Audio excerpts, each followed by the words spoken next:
Okay, so I finished Cormac McCarthy's Outer Dark, and that was a fun, pleasant little read.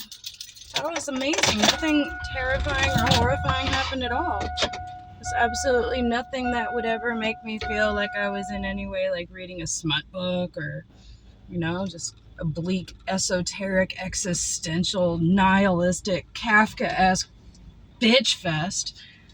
Just geez, Cormac. 1968 it was written, and I guess he had a really rough divorce that year. So you think that might have something to do with that, Cormac? I don't know. All these people better start walking to their cars a lot faster because I'm gonna freak out. Okay, so there's three main characters, and then there's a group of people that have nothing to do with anything.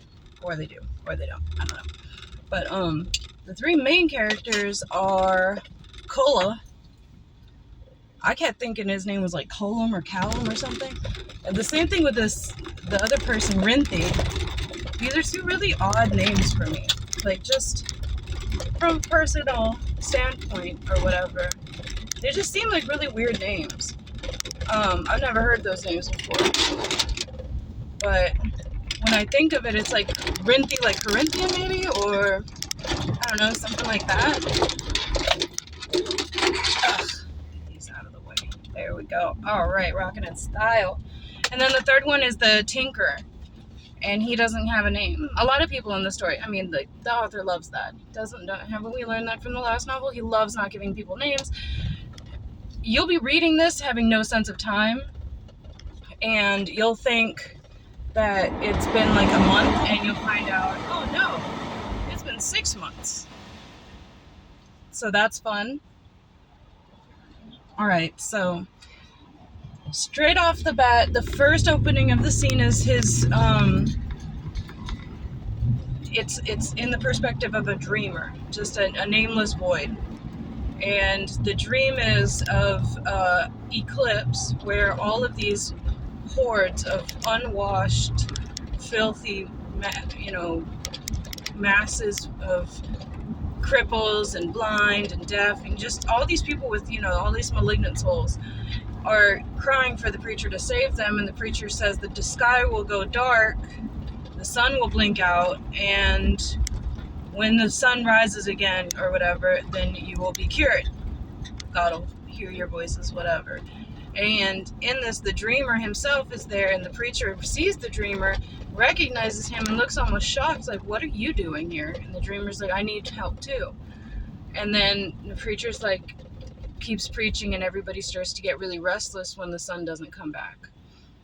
And that's when the dreamer wakes up. All right, so first off, there's incest. Second off, there's baby killing. Third off, there's cannibalism. Fourth off, some of the cannibalism has something to do with babies. So, if you really like the movie Mother, you'll love this. The Tinker is coming up to a cabin, and he's going to offer his wares to the people inside when a man, Kola, comes running out, waving his arms, saying, no, you can't come in here. There's sickness in here, yada, yada, blah. The Tinker's like, what about this, sexy picture book? And the guy's like, no, I don't need sexy picture books. And he's like, who's sick? My sister, whatever. It doesn't matter. So Tinker takes off. He's like, all right, fine. Deuces. And then, come on, I know you want to get over it. My coworker's such an asshole. Then Kola returns to the house to talk to his sister, and she's asking, like, does he have cocoa? And he's like, no, he doesn't have cocoa. And it kind of explains that they really live on very little, except for a couple of times he'll go to a market and get her candy. And it makes it seem sweet until you realize she's pregnant with his child. So, brother and sister, and they have a baby coming. And I need to ruminate on how I want to explain this. So I will be back once I've gotten my Coca-Cola. Because, Lord, I need full sugar Coca-Cola today. That's what I need in my life. Dude, my life is interesting. My coworker bought me a whole 6-pack of Coke. Man, I need to stop coming to this gas station. There's too many people that know I come here. I feel like they're looking for me. I feel like that was what I did after I listened to the book. I watched Goodfellas because I needed something light. Plus, I got a thing for Joe Pesci. Who's a funny guy, huh? Dance Spider. I can't do it proper. I can't do him justice. Joe Pesci. Remember when he was in Smooth Criminal? Gosh. And Ray Liotta. Now I'm over here waiting in line with all these other schmucks. What a great movie. Danny DeVito was also in it. Or no, it wasn't DeVito. What was it? Who cares? The guy with the mole. He's the guy Taxi. That's another one. I'm Taxi Driver I'm gonna watch. I haven't seen it yet. Okay, so the kid comes running out. And he's like, oh wait, no, yeah, okay, so she's pregnant, super duper duper pregs. He's like, bitch, I ain't gonna get you no cocoa, deal with it. I ain't get you nothing. And then she's like, hey, put it back under the bed. And he's like, fine. So he puts this axe under the bed because she believes in some old god like wisdom stuff, like some old religion. And she's like, I feel my stomach quickening, can you get the midwife? And the midwife happens to be a black lady. He's like, I ain't getting that N-word hag. And she's like, but bruh, like, I don't know what I'm doing here, and I kind of need your help. And he's like, nah, do it yourself. I'm not getting her. She's gonna know. And once she knows, you know, that's embarrassing for me. And she's like, fuck your embarrassment. I'm pushing a whole ass person out of me. But she's stuck in his mercy, right? She can't really make him go get the woman. She can't do anything. She's pretty powerless in this entire damn novel. But even with her powerlessness, she does some pretty badass stuff. Okay. So she gives birth, and he catches the baby or whatever at the very last freaking minute. He won't even clean a window for her anyway. So she gives birth, and she's just covered in blood and, you know, everything that comes with birth. And he cuts the cord, and he's like, it's puny. And she's like, it don't sound puny. And he's trying to, like, make it out like the kid's not worth keeping. Where he's like, he just has no affection or compassion for this situation, for anybody, ever. So she's like, let me hold it, let me see it. And he was like, nah, you need a rest. And she goes to sleep, and when she wakes up, he's gone. Or whatever. So he ends up going to the woods. And it's very interesting the way that the author describes the woods for each character. Because with him, everything is violence and aggression. He even uses the words violent when describing later in the book during the fall time when the leaves are changing. It's like violent sparks of color in the trees. Stuff like that. And with her, everything's really bright and mellow, and then with the Tinker, everything's really sad, like depressing, like the weeping trees and stuff like that. Anyway, I don't know, I just noticed that. I thought it was kind of cool. I always try to find that. I'm trying to learn how to read. So he goes and he dumps the kid off in the middle of the woods, in the middle of nowhere. He's just like, bye. What a great dad. And then on his way back, he can't find his way back. He can't find his path. And he kind of tramps through the woods, and it's, you know, another allegory of him just losing his way. And he finally makes his way back to the cabin. And she's like super weak. She can't even get up. He leaves her to go to town to get snacks or whatever, but it's Sunday. Everybody's closed, so he comes back. All right, during this time, the Tinker comes and finds the baby. He was lost in the woods, and he found Cola's tracks, and he starts tracking him, thinking that it's going to lead to somewhere. And he gets muddled in his tracks because it doesn't make any sense, and he lands upon the baby, takes the baby, and he goes to the nearest town and finds a wet nurse for the baby, and that's the end of that part of the story for him. So then Cola is going back and forth to town to get supplies. All the while, his sister is just sitting there after birth, just doesn't have the strength to move. He doesn't change the sheets. She's covered in gore. He doesn't do anything for her. And she doing domestic violence stuff, like the way women have to escape.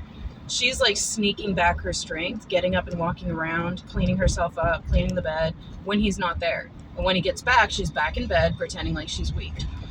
Until one day she's sitting up and she's like, I want to see where you buried him. And like, they keep calling the baby it, but anyway, it's a him. And he's like over this way, and he had dug a fake grave, and she, suspicious of him, digs up the grave and sees that there's nothing there, and she does it several times, and she turns around to find him right behind her, and he's like, you know, look what you did, you done did it now, woman. And he dips out. He's like, I'm out. She decides to leave too. She doesn't know that he left her. She just thinks he storms off. She didn't even notice that he had taken his gun and his money. She's just like, I'm gonna go find my baby. So she goes wandering to the town that he had just whatever. Alright. So she finds a kind family in the middle of the darkness that take her in. And this family, they eat well, even though they don't have a lot of means. And the woman, the mother of the family, makes quilts, and her kids do nothing. They don't help with the house, they don't help with the chores, they don't help with the quilt. But they eat well. And she catches a ride with them to the nearest real town. I guess she was just in some outlying areas. So she hangs tight with them. The little kid reminds her of Cola, and he's got a crush on her, and he starts to try to like kind of push her to be with him and to kind of sin with him, and she's just absolutely, she's got one thing on her mind. All the while her breasts are leaking, and she's trying to cover them, and she carries her items like they're a baby. There's a lot of references to how she holds it to her breast and cradles her stuff. And anyway, so she gets to the town and she goes walking around looking for Cola. And she goes to the general store, and the general store owner is like, yeah, actually, I did see him. He's out looking for a tinker. I guess he had figured out that she's gone. Or no, I don't even remember what it was. It doesn't even matter. She's like, all right, bet. Don't tell him I came by. She catches a ride back with those people, and she walks back towards home. And on her way home, I don't really remember what's going on. He comes, I guess she goes to the house, gathers the rest of her stuff or whatever, and she's about to take off to the other town, but she realizes he's coming. So she hides in the woods, just wishing he would hurry up and come so that she can continue on her path. And he walked by, not anything to do. Okay, so while all this is going on, what Cola was up to, Cola went and got himself in a little bit of trouble. He went and found himself a person that would pay him to cut down a tree. It's a guy called the Squire. And this is his first job. Like, pretty much ever, it seems. Because when he talks to the Squire, he doesn't quote his rate. He doesn't have any stipulations. He just accepts what the man offers him. Doesn't even stipulate payment. So he's given an axe that he has to sharpen, and he cuts down and starts cutting down the tree, and he comes back and he's like, hey, this is really hard. Do you have a saw? And the guy's like, nobody said anything about a saw. Get back to it. And he's like, okay. And after he finishes the tree, he comes back and he's like, all right, when are you going to feed me? And the guy was like, I don't remember talking about supper. We talked about dinner, but you didn't show up in time. And you didn't say anything. So, and then the guy gives him like this long-winded kind of speech about, you know, how hard he is as a worker and how he doesn't pity, or he doesn't hold it as a sin to be poor, but he holds it as a sin to be idle. And he is like, you know, basically, you didn't speak up for yourself. Let this be a lesson to you. But then he does fair by him, and he gives him 50 cents for half a day's work. And he gives him food, and then he says, you can sleep in the barn. And in the morning, we can find out what else you can do. And he's kind of trying to say, like, I don't want pass-or-throughs. I want somebody to work long-term. And this is, unfortunately, the best thing that's happened to Cola in this entire book. And it's all downhill from there. And this happens with both of them. Every way, it's like the opposite of like most stories where things just kind of fluctuate or they get better. It just continuously gets worse and worse and worse. So Kola kind of like looked this gift horse in the mouth. He stole the guy's boots while they were sleeping and left early in the morning before anybody woke up. And then the squire gets murdered. And this is where they introduce the three strangers. And the three strangers, it says that they like rise up out of nowhere in the night. Like they're very like silent, and they just arrive places and they do horrific things. They cut his guts open. He dies. And Kola is, I guess this is when he came back home, and that's when he passed his sister on the trail. After that, he comes to a town that has some grave robbing going on. He goes to this town and everybody's in a tizzy over people that are robbing graves of their clothing. And this comes up later. But because this town is a very religious town and they know each other, they all start looking at Kola like sideways because he's the only stranger in the town. So he starts to see everybody following him and he dips out. He's like, nope, I didn't have nothing to do with none of that. I don't want to take the rap for it. He takes off running and he escapes this town and he finds another person that needs him. He hires him to paint the roof of his barn. So Kola starts painting it, and somewhere along the process, he's up on the roof and he sees the townspeople coming for him. So he has to flee again, and he doesn't collect any money for doing this job, and it's just pretty sucky for him. And as he's fleeing into the woods, they shoot at him, and enough of the bullets from the shotgun, enough of the shrapnel from the shotgun blast hit him in the back, and he's between these people and a boar. And so he flees to a water area and like tramps through where children are swimming and playing and they're staring at him very wide-eyed. And water is a really interesting thing in this book too. So he uses water is kind of seems like a baptismal thing. Like it's supposed to be an opportunity for reawakening, but he just gets out of there. He dips.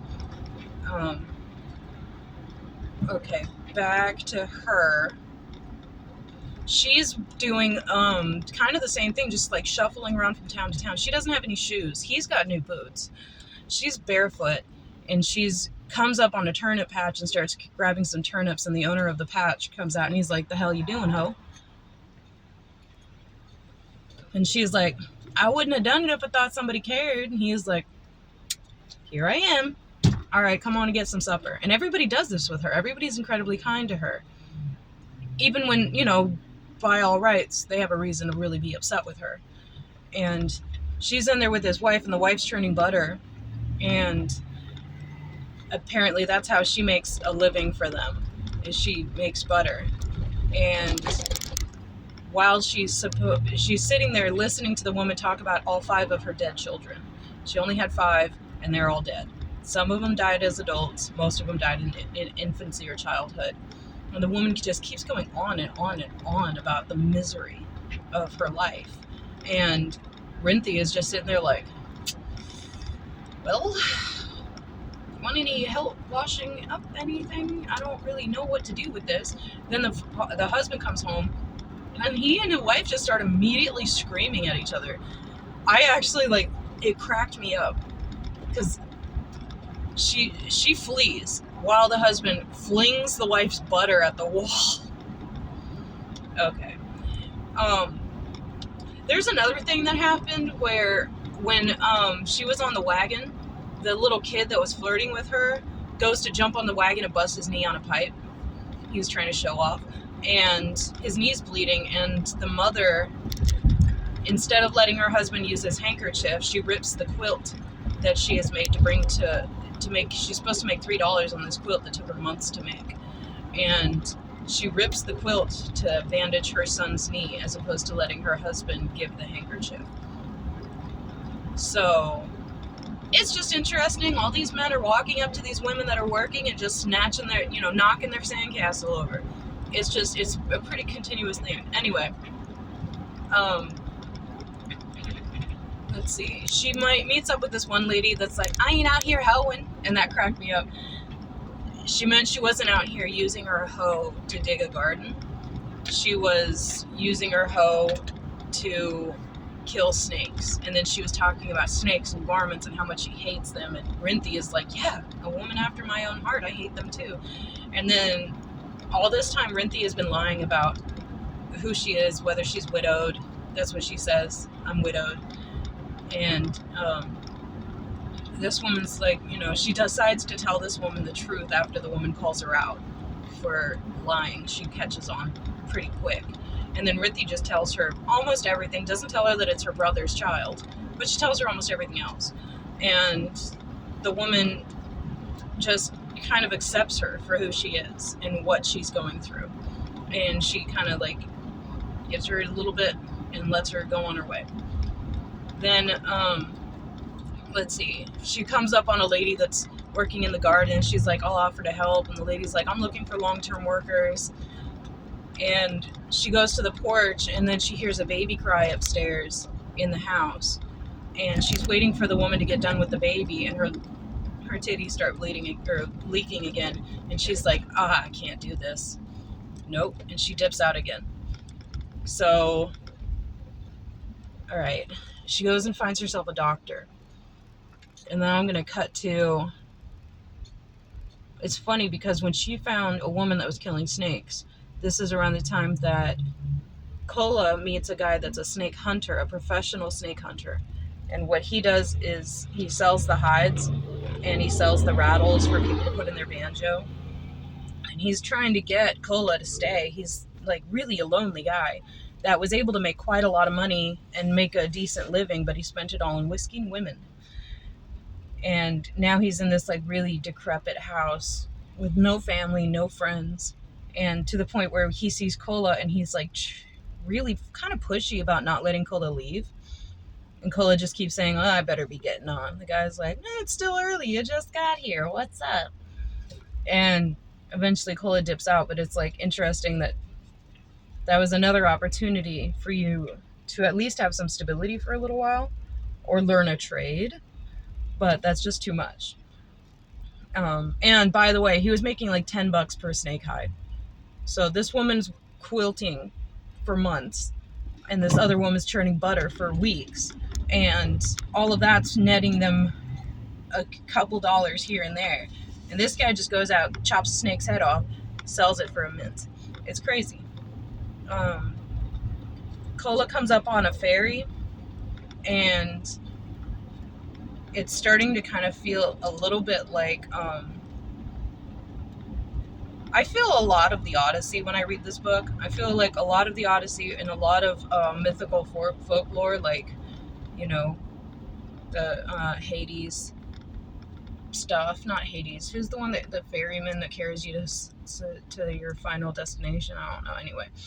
So he meets this guy on the ferry, and the guy's like, you can't ride until a horseman comes. But when somebody gets on brings a horse, they get $1. They have to pay $1 or something. You only have to pay 10 cents. But I'm not going to haul you across the ferry for 10 cents. So we got to wait for more passengers. And this guy, it takes until dark. And that's a theme too. Kola's stories are almost always close to dark, where they open up in dark. There's a lot of that. Whereas, his sister, it's always daytime. It's very, very rarely dark unless she's being tempted or accused of something.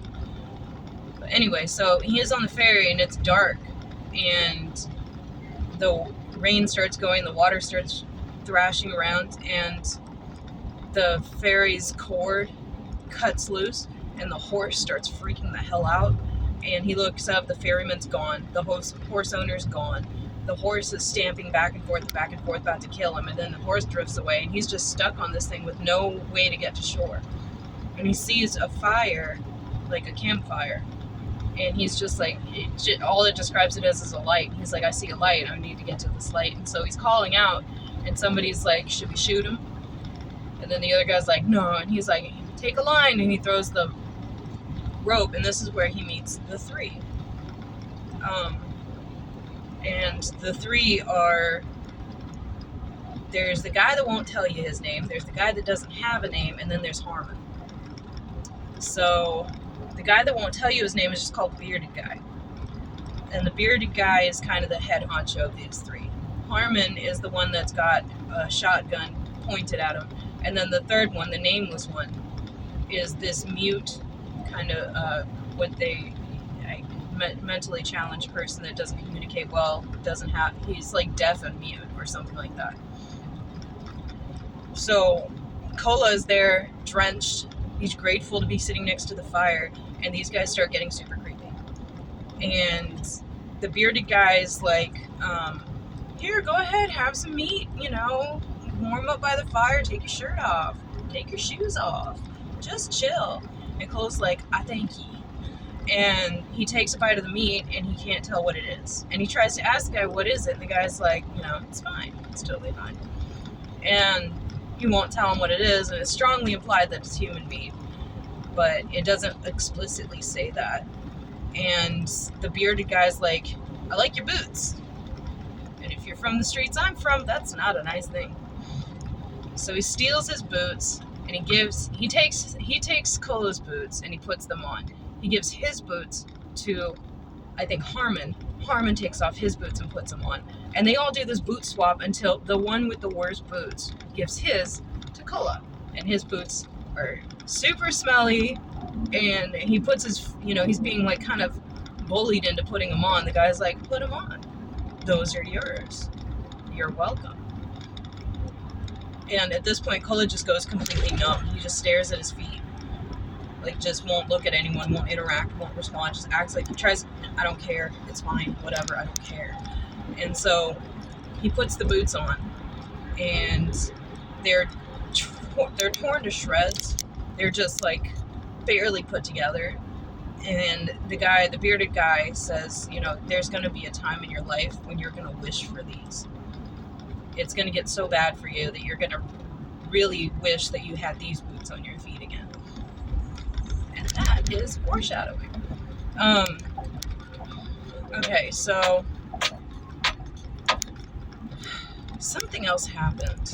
I guess, you know what? Before that happened, I'm sorry, my bad. Before all that happened, he had gone to a town that he found this guy to hire him on to dig 2 graves because I don't remember why. There were 2 hanged men in the town. And the guy hires him to dig 2 graves. He goes, he does, I guess, some of the work. I don't know. But when he goes back to collect his wages for the day, the town is empty. There's nobody there. Everybody fled. And I'm not entirely sure why. He can see the guy's wagon that hired him just drifting off, just taking off. And he's like, okay, great. This is super fun times. Okay, so now he met the 3, gave up his boots, whatever. He goes to sleep in a house that's like seems to be abandoned. There's like a dead cat in there and whatever. And then he gets arrested by the owner of the house and taken to another squire, which I guess a squire is like a sheriff or something. The sheriff's like, hey, you could plead guilty to trespassing right now, or you could plead innocent and I take you to court and you're there for weeks. Which do you want? And the guy's like, guilty, I guess. And the guy's like, all right, 10 days of hard labor and I'll pay you 50 cents a day. And at this point, he's like, hey, like, how long can I stay? This sounds like a great deal. I'll work for just 50 cents a day. I'll work for less. I don't care. And the guy's like, just looks at him like, no, I can't use you. And also, you're way too desperate. There's something rotten in Denmark. He comes across a group of drovers that are guiding these wild hogs, or I guess they're not wild hogs if they're guiding them, but whatever, these boars. And it's like hundreds and hundreds of them. Like, they don't even know how many there are. And Cola is sitting on this rock looking down at one of the drovers that smiles up at him. And they have this quick little chat about how there's a mule-hoofed boar about. And some of them are in this herd, but you can't tell looking at them. And then they have this talk about, like, do you think that when God said you can't eat split-toed beasts, that he included this boar. You know, is it still a boar? Does it count? Is it still a vile, disgusting creature like the other ones? Or does the fact that this one distinction that God made still applies? And they just kind of have this really strange, pleasant discussion, but it's really weird. And Kolo finally just decides, yeah, it's the same. They're all the same. And it's interesting because, the focus on feet is really prevalent. Boots, feet, all of that. It's a big deal. So it's just funny that they pointed that out. And then Kolo starts, the guy invites him to join them at the fire when they stop for the night. And so Kolo decides, I don't want to let them get too far ahead. Maybe I can get some free shit now. So he starts wandering on. And then he comes up on seeing the boars in a frenzy near a riverbank. That's a really steep riverbank, like a cliff. And the boars run the guy he was talking to off the cliff into the water with hundreds of them. And he sees this happen and he doesn't seem to be able to stop it or do anything about it. And then afterwards, all the brothers are like, what am I going to tell Mom? I can't tell her that he went to his death with a bunch of pigs. I'll tell her he was drunk. I'll tell her he was shot. I'll tell her anything else. I've got a few weeks to figure it out, kind of thing. And then they're like, what the hell were you doing? Because Kolo kind of pipes in at the wrong moment. He's like, what happened? They're like, yeah, what happened, bro? What were you doing? You came up behind him. You spooked him. You caused this. You pushed him off. Like, they just keep on exaggerating this. And it's obvious they need a scapegoat. They need vengeance for seemingly a criminal act that beguiled no criminal. It just happened. But they need a criminal. So they start turning on him, and he's just looking at it. He's not speaking up for himself properly. He just keeps saying things like, shit, and, God damn it, and all that. And it's just kind of frustrating to read it, because it's like, freaking speak out, or run, or do something. But while they're all having this freaking discussion, a minister comes up, a preacher. And the preacher is like the worst person. He's like, don't hang him, boys. I hate a hanging. Meanwhile, Kolo's like, nobody said anything about a hanging. Shut up. Stop it. You're making it worse for me. You're making it worse for everybody. This sucks and I don't like it. And the guy's like, it'd be better to throw him off the riverbank than to hang him, I think. And he's like, stop, you're making it worse. I hate all of this. And then the preacher gives, this story of how he likes to talk to people that are blind and stuff like that. Because he's saying, Kolo's blind. He's saying Kola is, incapable of seeing. He's like, there's blind people with more vision than you. And that is, leads him onto a freaking rabbit trail of how he has this great sermon that he saved up. And he wants to have a good sermon by saving Kola before his death. And Kola's like, you're causing my death, stop it. But he's like, well, since we're on the topic of sermons that I started, let me segue into something I created. And he's like, I had a sermon that I witnessed to a blind person and brought him to Christ. And the sermon was so powerful and I love it so much. And let me share it with you. So he says something along the lines of, he meets a blind man, and the blind man's like, why should I believe in God? I have this affliction, this is BS. And the guy's like, I'm pretty sure you probably weren't anywhere close to believing in God before you were blind, and now that you are blind, oftentimes God will afflict people with things to bring them closer to him. And it's just this really kind of, anyway, he leads them to Christ, and it's really well written. I'm not going to do it justice, so I'm going to stop. Kola takes the opportunity of them getting all into it to dip out, and he jumps in the river. And he's comes up with a mouthful of blood, or mud, and probably blood. And he looks up, and he can't hear them, but he can hear that the preacher is still talking, and the preacher is gesticulating wildly. And it's kind of implied that this is the baptism the preacher hoped for. So he gets out of the river, and he's got no boots. He's barefoot. and he's walking, and he comes upon the three again. Okay, so I'm going to stop, and we're going to go back to Rinthi. So, okay, she comes to a doctor, and she's telling the doctor, like, you know, hey, like, I gave birth, and this is when you find out that this is 6 months later, that 6 months have gone by. And the doctor's like, you know, when did you give birth? And she's like, the baby died and I'm a widow. And he's like, and you're still lactating after 6 months? You're lying to me. She's like, I'm not lying, I promise. And he's like, you are, because none of that's medically possible. And she's like, fine, I'm not married, I'm not a widow, and I don't know if the baby's dead. And then because she gets kind of wild with it, she's like really stressed out and like, doesn't it mean that my body knows the baby's not dead? Isn't that what it means? Like, maybe he's alive, and maybe that's why I'm still and the doctor's like starts to dispute it, and then he sees the look on her face, and he's like, yeah, that's probably what it means. Take your salve and get the hell out, basically. Like, I'm just gonna say whatever you want me to say. And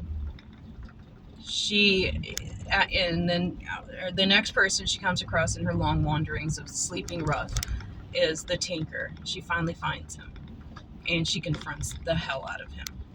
So they get into an all-out fight, because not a physical one, but, you know, a spat, where she's like, give me back my son. And he's like, I don't have your son, I don't have any son. And she's like, yes you do, because you're the guy, and you got those books, and you're all of this, and I remember every specific thing that I could about who you are. I know you have my kid. And then he's like, you know, like, why would I give that child to you? You're worthless, you're useless, you're pathetic, and there's the nursing cost to think about. And she's like, just tell me what my brother paid you to take the kid, or what my brother she thinks that the tinker took the son and gave her brother something in exchange. And he's like, even if all of that's true, I still don't think you're worth it. And then something clicks, and he's like, was that the father? Is your brother the father? And she's like, yeah. And he's like, gets freaking mad, like crazy furious. And it's not really, it's like, yeah, of course you get upset, but wouldn't you normally just feel really dejected and sad? You wouldn't just like confront, you don't know the whole story. Wouldn't you want to know more? You don't get to know more if you're yelling at somebody. But he just goes off. He calls her a bitch, he calls her a whore, he's like all over the place. He's like, fine, follow me. And he never explicitly says, follow me, I'll take you to your son. He just says, follow me. And he leads her on this long trail to his cabin, which has a dead bird in it, and varmints in it, and a bunch of stuff. And, you know, it's just a whole mess. And she's like, where is he? Where is my son? And the guy's like, I didn't promise you shit, lady. He's like, look, I'm leaving. And if I see you following me, I will kill you. Lying bitch. Like, he keeps on accusing her of being a liar because he doesn't want to face the truth of what he saved. And he leaves, and it doesn't really explain what happened and what happened with her and where he went and where she went and whatever. It just cuts to her in a house with a man. And the man comes home, and she gets him a plate of food, and she doesn't say a word to him. And he's like, you're not very civil. And she's like, I don't really have to be, but what is civil? And he's like, say something to me. Say kiss my ass. Say good night. Say something. She's like, good night. And then it says that she just raises herself up in the middle of the night, almost unaware of what she is doing, and she leaves. She gathers her things. She tiptoes out the house as silently and slowly as she can. She closes the door, and she embraces the outer dark. That's where the novel comes from, the name. That's the name. So, on her way out, she hears hoofbeats, and she dives to the side of the road to hide. And this horse, like the horse from the river, comes galloping past. And it's described as massively huge and emaciated at the same time. Like a gigantic horse of death just running past her. And then that's where she comes to the old fire. Okay, so now the Tinker, his journey, it cuts to his story where he's at a fire with the baby. And the baby's a year old now. And he's just, getting food for the both of them. The baby isn't talking or looking or moving. It's just sitting there. And while he's doing this, the three approach. And they invite themselves to his fire. And it doesn't include anything that happens after that until... So Kola shows up to the fire. And he's just drawn to the light. And he hasn't learned a freaking thing. He comes up to this fire to see who is, to use it and whatever, and he can't see who's using it until he's already there. It's too late to turn around and run. He sees the three men and the baby all sitting by the fire. The baby's just curled up in a little ball just sitting there, staring at him. And the three kind of imply that the Tinker is hung in a tree over there. And the three kind of accuse him. Okay, the three don't accuse him. The bearded man accuses him. And the bearded man also accused him before of running his sister off. Like, what did you do to make her run away? She's not here to speak her truth about it. So why should we believe you when you say that she just ran off and you're helping to find her? Well, this time he says, I think that this is your baby. And Cola's like, I didn't do nothing. I don't know nothing. I am nothing. I'm going nowhere. I'm nothing. And the guy's like, they just kind of argue a little bit. And the guy kind of brings some profound truths and lays them all out there. And not all of them are true. Not all of them are correct. But it's also, should be said, this baby has a scar across the entire side of his body of a healing burn. And he's got one eye that isn't there. And with the other eye that works, he's just ruthlessly staring at Kola. So then the bearded man is kind of that was another thing he said the last time they met. He said the reason why he won't name the other nameless guy is because if you give a thing a name, you are responsible for it. And it means something, and it's yours. But if you don't name it, then you don't have any responsibility for it.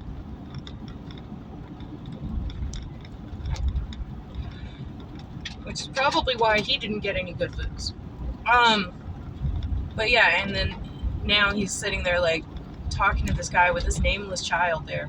And another thing he had said was, once the person who named the thing has died, the named thing, their name dies with them or something. I don't freaking care. Anyway. So then he's like, all right, Kola, give me that kid. And Kola stares at him. And he's like, do it. You don't want me to do it. So Kola gives him the kid. And then the guy cuts the kid's throat. All the while, the kid is just staring at Kola. Not moving, not speaking, not making any effort to protect itself. Nothing. Just staring. And then Harmon eats the baby. And then Rinthi later comes across a dead fire with the bare rib cage of an animal or infant she doesn't really know. And she sees the Tinker hanging from the tree. And she's like, that's my last chance of finding my baby. And she lays down to sleep. And that's the last we hear of her story. And then the very end of the book, it cuts to Kola, who's walking on this trail, and he comes upon a blind man. And the blind man's like, I know you. I've met you on this walk before. And Kola's like, no, I don't think you have.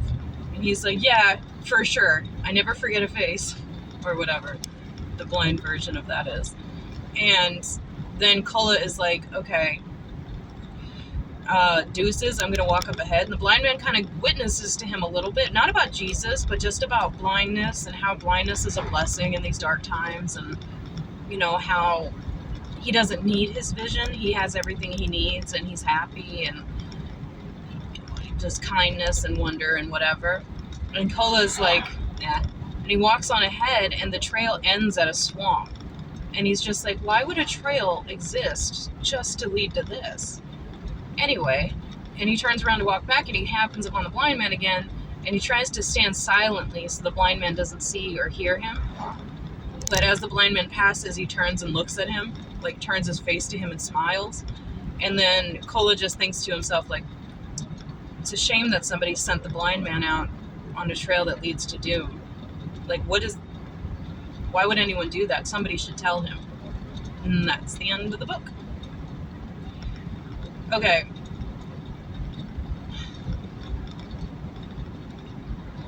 For the 3, it's a question of, I read it as this. This is how I read it. I read it as the ego, the superego, and the id. I read the silent one as the id. I think that was the one that ate the baby. I can't remember. Anyway, then I read the bearded guy as the superego, and then I read Harmon as the ego. And if I remember my psychology correctly, the id is our fundamental desires, our instincts, our reactions, the reptilian side of our brain. Sees a snake, stomps on it. And our superego is kind of like our philosophies, our morals, our ethics, our don't do that, you shouldn't do that, this is why we don't need to be evil. And then our ego is reality. It's somewhere between the two. Somebody else, because McCarthy is super religious, he was a Catholic in Kentucky, they related it to the Trinity. I just didn't want it to be too easy. But then, the superego and ego and id, whatever, they are kind of man's response to the concept of a Trinity. There's a reason why those things are prevalent in myth and folklore and stories, because the triune concepts are so fundamental in our human experience. So I don't think either one is in any way distinguished from the other. I think they're the same. And in that regard, the bearded man would be God, and the silent one would be the Holy Ghost, and Harmon would be the Son of Man, Jesus Christ. And it's like, this book is kind of like everything in the Bible wrong. Like, if everything in the Bible had gone as wrong as it possibly could. Like, if Abraham had killed his kid. If Mother Mary never got to see her son again, or whatever. If, if the Trinity were an evil Trinity.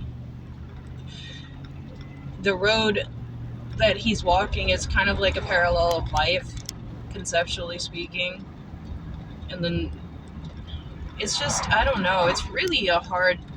Then somebody said something about the 4 horsemen, and that Cola is the 4th horseman that joins them in the end. Even though it doesn't really say he joins them, but oh yeah, that's the other thing, the sacrament. If in the Bible, you take this, my flesh, and eat it in memory of me, and if it were actually flesh, I don't know. And then the devouring of the son, which the child would be like Jesus on the cross and stuff like that. Anyway, but the 4 horsemen, I tried to figure it out. I was thinking maybe the bearded man would be death, and Harmon would be the war, and then the nameless would be famine or pestilence or whatever. Or no, wait.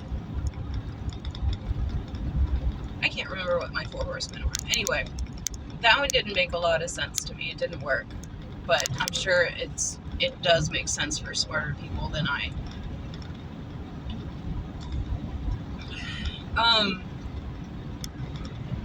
There's another theory that the 3 are constructs of Cola's psyche, that they don't exist. He's the only person that ever interacts with them besides the Tinker. And, the people, they kill, that's the other thing. Throughout the story, almost everybody that Kola comes in contact with, the three are following behind him, killing these people. Like, they killed the squire, they destroyed the town, and they killed the tinker, and it's a question of whether it was Kola that was doing this, that he killed these people, that he ate his baby, that he did all of this, and in his psychological sickness that the sister referenced when she was trying to explain to the tinker, he's sick, he's not well, he's not right in the head, it's not his fault kind of thing. That he's just that psychologically impaired, that he's been going around as a serial killer. And that kind of makes sense. Like, maybe he did drive the boars into the water. Maybe, because everything seems to just happen to him. He keeps on, the only thing that he actually did is leave his child to die and steal the boots. Everything else seems to just be random people accusing him of stuff and people being against him for no apparent reason. But that isn't the way the world really works. Especially not with Rinthi. Nobody attacked her, nobody assaulted her, nobody accused her of anything. She's in the same predicament as him, and even worse off because she's a woman, and she's a wanton woman that had a child, and nobody is assaulting her or accosting her. But with Kola, they all seemingly unify against him, and it's a question of whether or not they are just seeing. There's this theory that if you're psychologically unwell, you put out a pheromone to the world around you that you're not worth people's taking risks for you or getting to know you.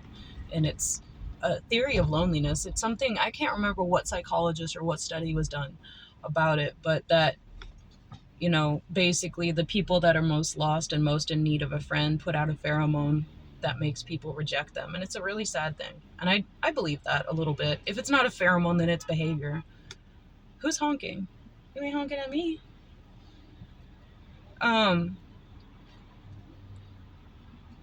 The blind man in the end reminds me of the Odyssey, where the speak through me muse and through me tell the tale kind of person, that blind guy that was the seer, that met with whoever the guy was. I don't remember the guy's name. Okay, go. Okay, I can go. Oh, I can go. You have to yield. Yield to me, sir. Thank you. I'm from California. I'm a bad driver.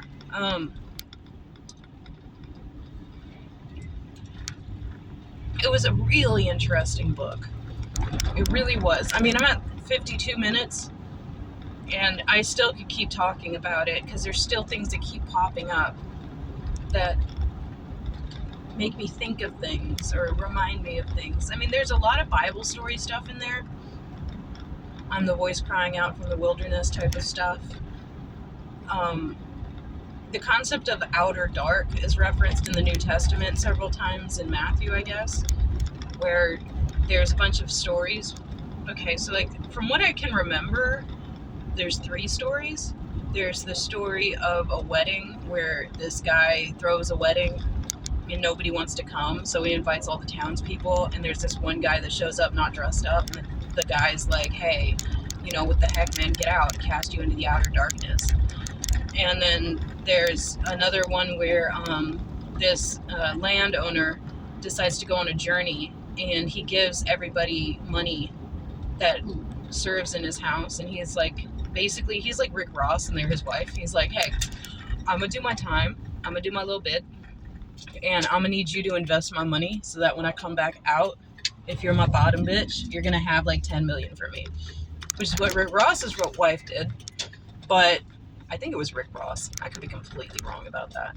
But anyway, the king, the people that he gave money to that didn't invest the money wisely, and end up with more money than he gave them, he casts out into the outer dark, which is a very Jewish tale, if I do say so myself, without offending anybody. They've been teaching them how to make money into more money for ages. And then, what was the third one? I think Jesus was just talking about faith, conceptualizing faith, and that those without faith will find themselves in the outer dark where there will be weeping and gnashing of teeth. So kind of like, if the concept of sin is missing the mark, It's not even necessarily actively trying to be a bad person. It's just if you fail to do what God set you out to do. And if hell is the absence of God's presence, even though God's supposedly omnipresent, but if he can withhold himself from you, that would be hell. Then the outer dark would be the repercussions of failing. And the knowledge that you could be with God in a unified relationship at the end of your days, but instead you are without him for all of eternity. Which, isn't it fun how every other religion has a timeline for hell, but Christianity's like, nah, you do like 30 years of bad stuff and you're damned forever. Eternity. That's fun. I don't know, man.